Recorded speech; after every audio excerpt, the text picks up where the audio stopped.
इस दास ने 17 फरवरी 1988 में परमात्मा की शरण मिली थी और उस दिन के बाद 6 वर्ष 1994 तक दास ने जेई की पद पर सर्विस की। काम करते, अपनी ड्यूटी करते करते भी हम भक्ति करते हैं। हमारा रूल यही है, काम भी करो भगवान ना भूलो, बुराई छोड़ दो। लेकिन 1994 में परमात्मा ने आदेश दे दिए गुरु महाराज ने कि तू इस काम ने संभाल। अब गुरु की आज्ञा का अवहेलन करना भगत का काम नहीं होता। जो गुरु वचन पर डट गए कट गए फंद 84 के। भाई जो गुरु वचन पर डट गए कट गए फंद 84 के। और उन्होंने अचानक मुझे बुलाकर पास बैठा लिया, कहने लगे आज से तू नाम दिया करेगा और जितने भी वर्तमान संगत थी सबको कह दिया और सबको बता देना कि जो इसको गुरु नहीं मानेगा वो मेरा कुछ नहीं होगा। मेरे पसीने आ गए कि मैं तो 2 कौड़ी का जीव, एक मजदूर आदमी, और परमात्मा ये इतना बड़ी जो है ना, इतना बड़ा जिम्मेवारी का काम।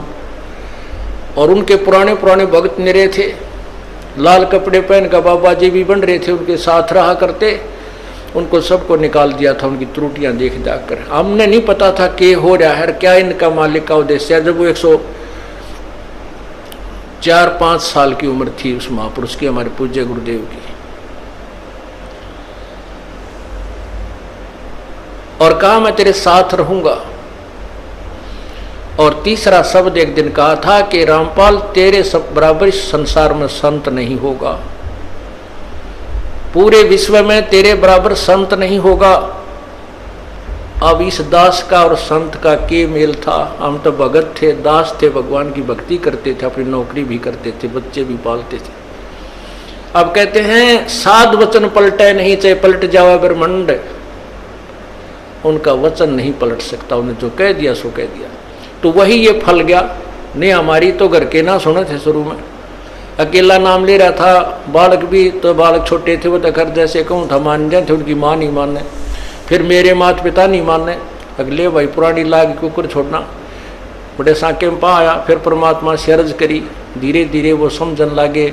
ना सुनते तो भी बोले जानता बावड़े की तरह। तो धीरे क्यों कान न कैसे बंद करेंगे वहाँ बैठे हुए।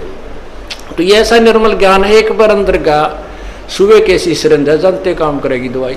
तो धीरे धीरे कान के माध्यम से ये दवाई भेजी जाती है।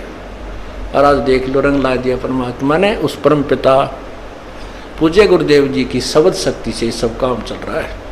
और कबीर परमेश्वर हमारे सिर पर रहते। तो परमात्मा उस दिन के बाद सन 1995 में इतने 21 साल के बाद इतने पाठ हम घर घर पाठ किया करते थे। 3 दिन पाठ करते थे और 1 दिन पहले जाना पड़ता था। ये दास स्वयं सेवा करता था, घर घर जाके उनके सब जहाँ हमने पाठ करने का स्थान देखना होता था उसकी सफाई करते थे। कईयों का देख का कमरा होता बड़ा सा, उसी में पाठ भी करना, उसी में खाना भी बनाना, उसी में खाना भी उसी में, सोना भी उसी में। तो उस ढंग से अपनी सेटिंग कर लेते हम, इतनी जगह में पाठ कर लेंगे। तो मेरा जाना अति आवश्यक था उस समय, क्योंकि ये स्टार्ट था भक्ति का और स्टार्ट था इस 500 यज्ञ करने का। किसी को नहीं मालूम था, बच्चे थे सहयोग देने लगे। और धीरे धीरे फिर वो क्या हुआ कि इतने पाठ हो गए कि मुझे नौकरी, पहले तो क्या करता था, शुक्रवार को पाठ प्रारंभ किया, शुक्र शनि ड्यूटी करके सामने चले जाते बृहस्पतिवार को, शुक्रवार को रात में तैयारी करते, शुक्रवार को शनिवार को अब पाठ प्रारंभ करके अपनी नौकरी पर चला जाता, फिर शाम ना आ लेता, शनिवार इतवार की छुट्टी हो जाती। काम चल रहा था वो हफ्ते में हुए, फिर होने लगे डेली।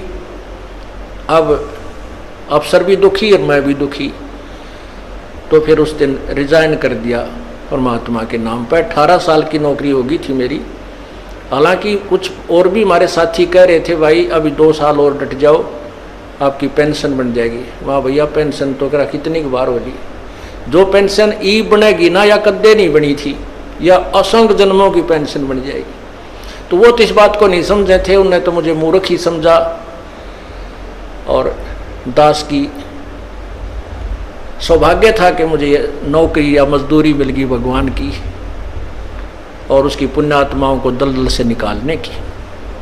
कहते आत्म प्राण उद्धार ही ऐसा धर्म नहीं, और धर्म तो और भी है, दान करते हैं, भूखों को भोजन देते हैं, असहाय की सहाय करते हैं, लेकिन जो आत्म प्राण उद्धारी ऐसा धर्म नहीं। और धर्म तो ये भी है जो गौशाला बना रखी है, धर्म वो भी है जो चिड़िया ऊपर चुग्गा डाल देते हो पशु पक्षियों को, वो भी विकलांगों के जो ऑपरेशन वगैरह कराए जा रहे हैं वो भी धर्म है, अनाथ आश्रम है वो भी धर्म है। लेकिन जो आज गऊ हैं उनकी सेवा कर रहे हैं, अच्छी है, क्योंकि कोई भी प्राणी है, चाहे भैंस है, पशु है, कोई किसी प्रकार का, सबकी सेवा हमने इसी दृष्टिकोण से करनी चाहिए, क्योंकि सब में एक जैसा जीव है, वो भी धर्म है। लेकिन अब तो वो आज वो गाय है, आज कोई भैंस है, और जन्म होने के बाद फिर वो सूअर की जूनी में जा सकती है, उस बीमारी तो कौन छुटाएगा उसको।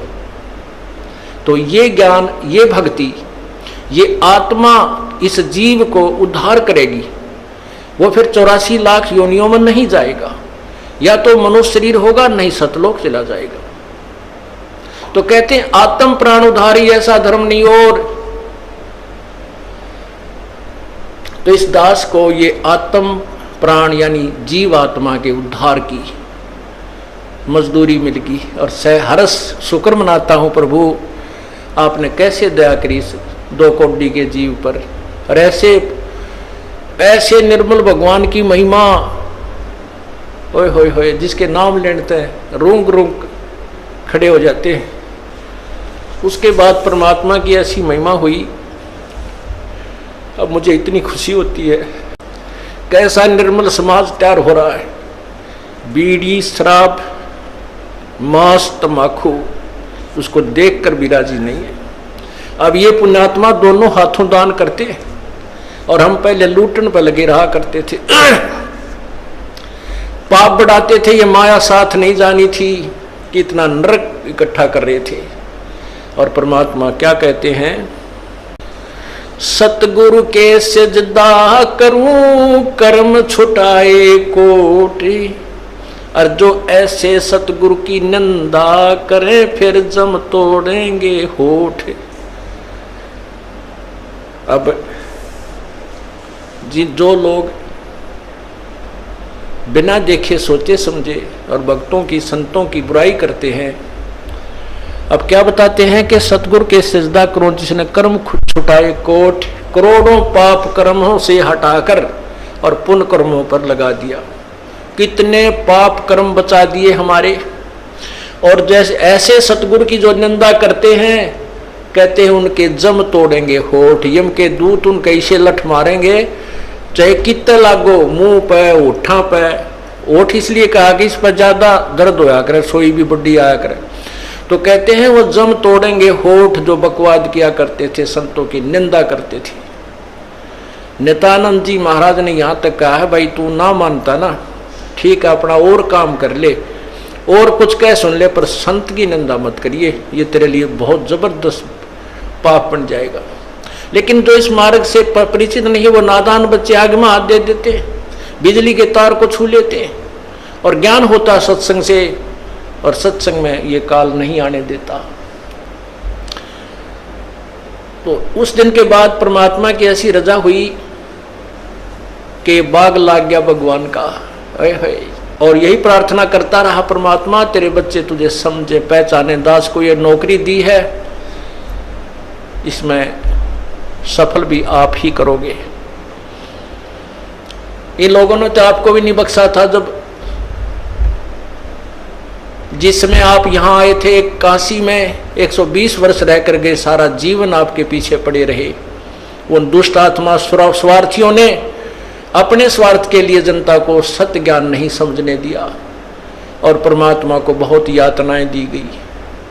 अब उनकी जो यातनाओं उनके साथ जो हुए संघर्ष को देखकर इस दास का दिल डटा हुआ है कि हमारे साथ तो अभी कुछ भी ना हुआ है। जो उस परमात्मा के साथ कितना तेल के कढ़ाई में डाल दिए, कितना काट काट के घेर दिए, कितना कुएं में डाल के ऊपर तो डले ठोक दिए, और फिर भी डोके न पाए। वो तो समर्थ थे, और जनता कुछ नहीं बिगाड़ सकी और ना ही उनको समझ सकी। समझना चाहिए था, कुछ लोग समझे भी थे, लेकिन बाद में फिर वो ठीक ढंग से ना लगे तो भगवान ने उनको स्वयं ही रिजेक्ट कर दिया था। परमात्मा क्या बताया करते थे, कैसा एथेंटिक उदाहरण दिया करते थे। पुण्यात्माओं क्या बताते हैं, भाई सिर साटे की भक्ति है और कछु नहीं बात, सिर के साटे पाई यो अवगत अलख अनाथ।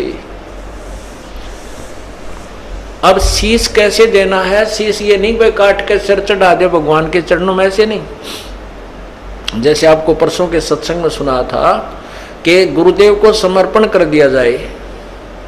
समर्पण का अर्थ यह है कि जो आज्ञा दे वही की जाए, चाहे वो बुरा लग रहा है चाहे अच्छा लग रहा है, उसमें हमारा हित है, अति हित होता है।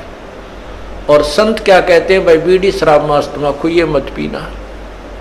संत कहते हैं चोरी जारी नहीं करना, डाके ना डालना, किसी की जेब ना काटना, ये महापाप है तेरे लिए।